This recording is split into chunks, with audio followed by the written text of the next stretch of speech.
네, 어제의 반등분을 거의 고스란히 뺏겼습니다. 그리고 장중에도 굉장히 큰 변동이 있었기 때문에 여전히 투자 심리 많이 불안하다라는 부분이 확인이 되고 있는데요. 재료들 같이 저희 최현주 전문가와 함께 확인하고 또 우리 시장에 함께 대입시켜 보겠습니다. 전문가님 어서 오십시오. 안녕하십니까.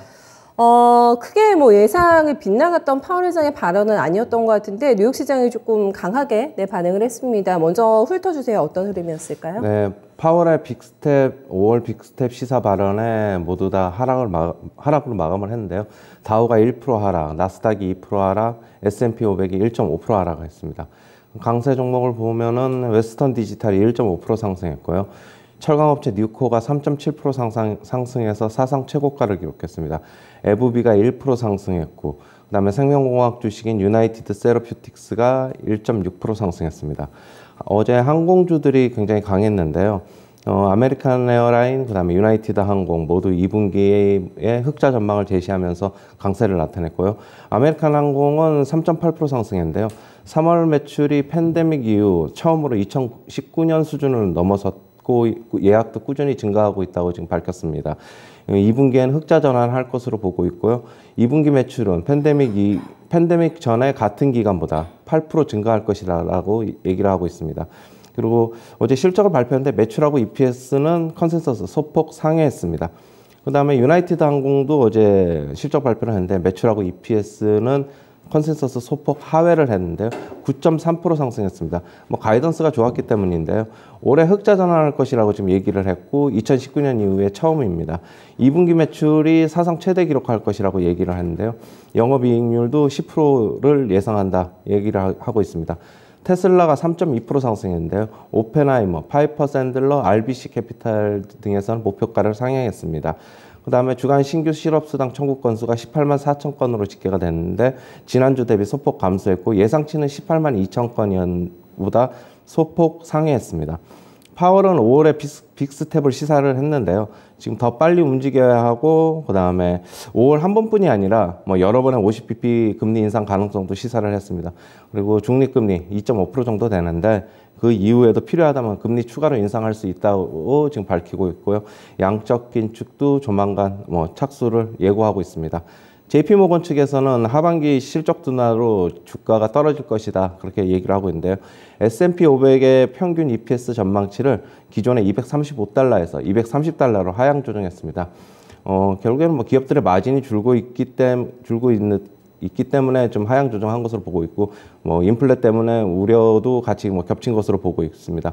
하지만 지금 이 1분기 실적 발표를 하고 있는데 1분기 실적은 괜찮을 것이다 라고 얘기를 하고 있고 결국에는 하반기가 문제다.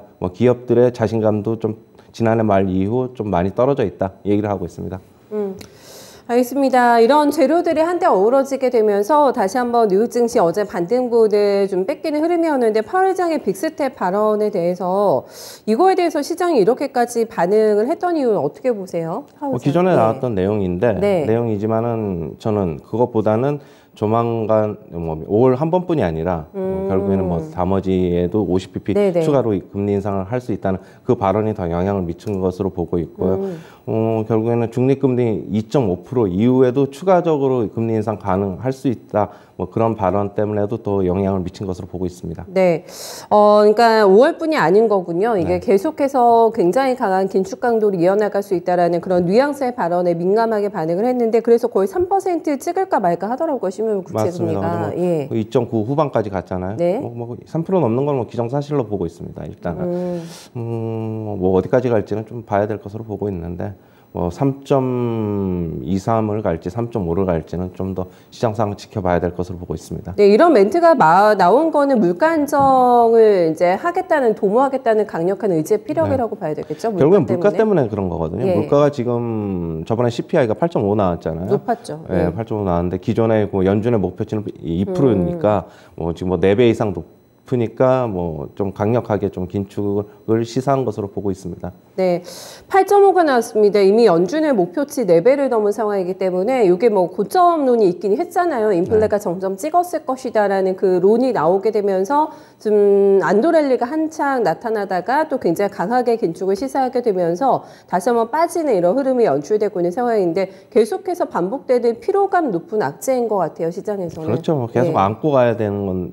것으로 보고 있고 네. 이제 금리를 이제 뭐 막바지가 아니라 금리 인상이 이제 초입에 이제 들어가 있기 때문에 초반인데. 예, 아직까지는 계속적으로 시장의 변동성을 키우는 요인으로 작용하고 있고 네. 그다음에 파월도 어제 얘기했듯이 결국에는 인플레도 자기가 봤을 때는 자기가 뭐 지금 고점 얘기가 나오고 있는데 찍었을 것 같다고 하긴 하지만은 했어요, 파월도. 급격하게 떨어지지는 않을 것이다. 자기도 지금 그렇게 보고 있는 것으로 얘기하고 있습니다. 네, 결국에는 뭐 어쩔 수 없는 선택이라고 강조를 한 것 같아요. 네, 경제를 안정시키기 위해서는 물가를 잡아야 되기 때문에 굉장히 강도 높은 긴축을 우리는 할 수밖에 없을 것이고 50bp가 한 번이 아닐 것 같다고 합니다. 강도 높은 어떤 이런 움직임에 민감하게 반응하고 있는 기술주들의 움직임도 함께 체크가 되는데 그 안에서도 올랐던 종목들을 보면은 굉장히 명확하거든요. 철강주하고 항공주하고 뭐 이런 통신주 이런 것들이 좋았는데 어제 사실 시간 외에서부터 항공주들이 맞아요. 반응이 조금 있었거든요. 실적이 2분기부터는 많이 좋아질 것 같더라고요. 네, 항공주들. 보니까 뭐 거의 다 이제 팬데믹 수준을 회복할 것이라고 지금 보고 있고요.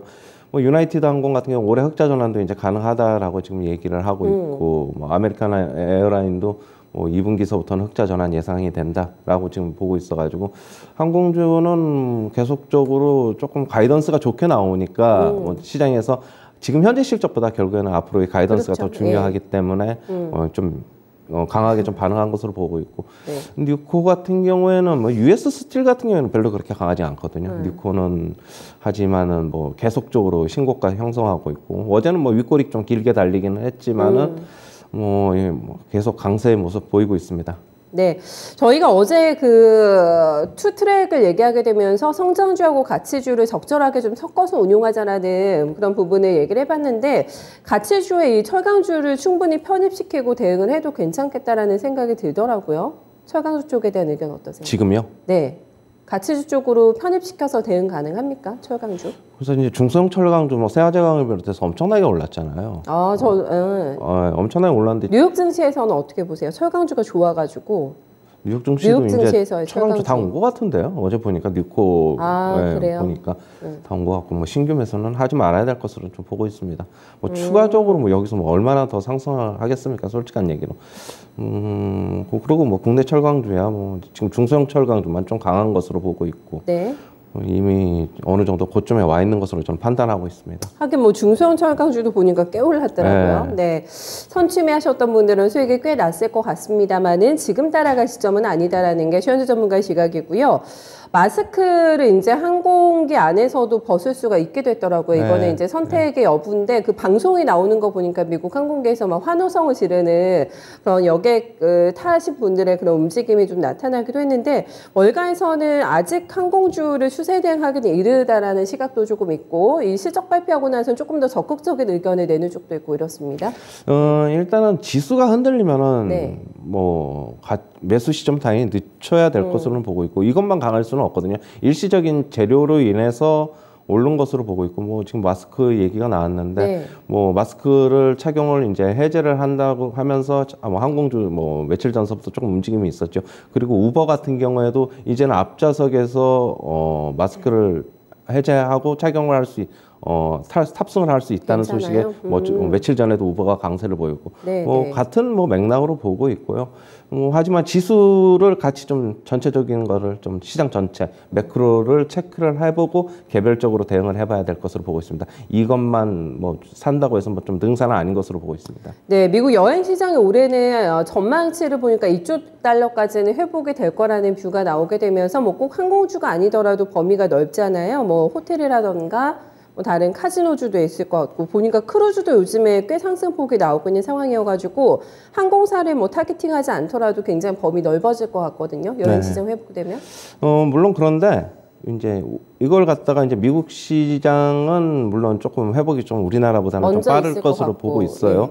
왜냐하면 항공주들 같은 경우에는 미국 내에 이동 인원이 워낙 많잖아요. 국내 탑승객들이 많아요. 그렇죠. 우리는 네. 그 실적에 차지하는 포지션이 많다는 거예요. 그러니까 우리나라 대한항공이나 아시아나항공은 탑승객의 비중이 그러니까 실적에서 차지하는 비중이 국내선보다는 국제선이 훨씬 많기 때문에 네. 조금 더 기다려봐야 되는 상황. 미국은 좀 회복이 좀 먼저 되고 있는 상황. 좀 그렇게 보셔야 될 것 같습니다. 시간차를 두고 보셔야 될 것 네. 같고 그대로 커플링화 시키셔는 안 되겠네요. 그러면은 국내 증시 대응에서는 뭐 조금은 같이 움직일 것이라고 보고 있는데 네. 뭐 완전히 따라가지는 못할 것이다. 저는 그렇게는 보고 있습니다. 알겠습니다. 그러면 소확개미 분들 같은 경우에는 뭐 뉴욕 증시에 상장이 되는 종목들 공략은 가능하시겠어요? 꼭 국내가 아니더라도 그렇죠. 해외시장 가능한데 대응하시는 아까도 분들. 얘기했듯이 미국 예. 증시 많이 흔들리니까 네. 지수 보고 들어가야 된다. 저는 그렇게 보고 있어요. 네, 어쨌든 뭐 시장 영향을 피할 수는 없기 때문에 그거는 감안하자고 얘기해 주셨고 테슬라가 조금 아쉬웠습니다. 윗꼬리를 길게 맞아요. 달면서 마감이 되긴 했는데 어쨌든 실적을 굉장히 반겼던 장 초반의 분위기가 있었거든요. 네. 상승폭을 줄이긴 했습니다만 테슬라 어떻게 보셨어요? 테슬라 네. 제가 $1,000, 뭐 $1,100 가면 계속적으로 저는 좀 팔자는 의견이니까. 계속 박스권 대응 예, 얘기하셔가지고. 그러니까 뭐 예.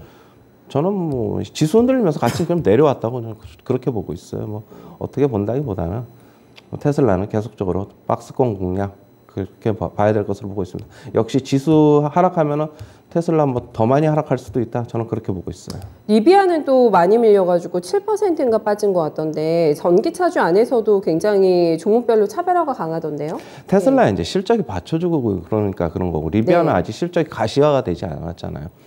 역시 숫자에 좀 미국 시장 굉장히 민감한 시장이다 보니까 즉각적으로 반영을 하고 있는 것으로 그렇게 보고 있습니다. 네, 배터리 대란에 대해서 리비안 CEO가 경고를 했어요. 또 우리나라는 아무래도 이 배터리 쪽에 대한 투자가 거의 대부분이기 때문에 전기차 쪽이 뭐 테슬라를 보고 따라가도 되나 싶고 이런 생각이 듭니다. 전기차 관련주 투자는. 글쎄, 저는 뭐 시장 이제는 뭐 좀 이따 뭐 또 얘기를 하겠지만 전기차 관련 배터리 관련주 뭐 고점 어느 정도 좀 나온 것 같은데요. 여기서 뭐 또 테슬라에 연동해서 추가적으로 대입을 해서 연결고리를 지어서 움직이는 건 조금 위험하지 않을까 저는 좀 그렇게 보고 있어요. 네, 알겠습니다. 이거는 조금 별도로 해서 저희 지켜봐야 될 것 같습니다. 어쨌든 또 어수선하게 이렇게 뉴욕 증시가 정리가 됐기 때문에 이번 주 마지막 거래를 준비하는 발걸음이 조금 무거워질 것 같은데요, 우리 증시도. 그렇죠. 오늘 뭐 역시 주말이니까 네. 뭐 그렇다고 보고 있고 어제 뭐 나스닥 선물의 강세를 반영해서 지수가 올랐기 때문에 네. 다시 되돌려 놓는 폭이 있을 것입니다. 분명히. 원래 뭐 지수 전망치 상단을 한 2,750 정도로 제가 예상을 했는데 어제 2,730 조금 넘었었어요. 그러다가 막판에 좀 밀렸는데 어느 정도 고점이 나온 게 아닐까. 추가적으로 뭐 여기서 뭐 억지로 버텨가지고 네. 2,740을 가고 2,750을 가도 별 의미 없다. 그렇게 보고 있고요. 전체적으로 시장 어제 보니까 순환매 한 번씩 다 돌았다고 지금 보고 있어요. 추가적으로 살 종목 극히 없다고 보고 있고요. 뭐 아주 짧은 모멘텀을 이용해서 반도체 장비주들 계속적으로 올랐는데 장비주들도 뭐 추가적으로 뭐 여기서 뭐 지금 추세가 있으니까 바로 꺾이진 않을 거죠. 뭐 네. 어느 정도 계속적으로 치고받고 하는 싸움이 좀 있을 것이지만은 이제 어느 정도 수익이 났으면은 좀 챙기는 것도 괜찮지 않을까. 조금 약간 저는 이제 좀 보수적으로 좀 바라보고 싶습니다. 그러면 이제 주식하고도 현금 비중 조절에 들어가시겠네요. 현금을 더 많이 쌓아주시겠어요? 그렇죠. 예. 뭐 좀 이제서부터 좀 해야지요. 이제 뭐 그렇게 보고 있습니다. 알겠습니다. 안전장치를 또 마련하자라는 부분 마지막으로 강조를 해주고 있네요. 네, 전문가님 잘 들었습니다. 고맙습니다. 네, 감사합니다. 네, 파월 의장의 긴축 공포에 대한 경고가 멘트가 나왔습니다. 여기에 대한 미국 증시에서는 일단은 좀 피하고 보자라는 부분에 대한 인식이 강해지게 되면서 조정 강하게 받았습니다. 이 여파를 오늘 우리 증시도 피해갈 수는 없을 거라는 시각이기 때문에 감안해서 전략 짜보셔야 될 것 같고요. 순환매 사이클이 한 바퀴가 다 돌아갔다고 합니다. 그렇기 때문에 이제는 더 어떤 대응의 난이도가 높아지지 않을까 예상을 해주고 있고요. 이런 시장의 파고를 내가 견디기 힘들다라고 한다면은 수익 난 거는 일단은 챙겨가지고 현금을 보유해 두는 게 현재 구간에서는 안전하지 않을까라는 투자 전략에 대한 방향까지 함께 읽어봤습니다. 최현재 전문가와 함께 모닝타임즈였습니다.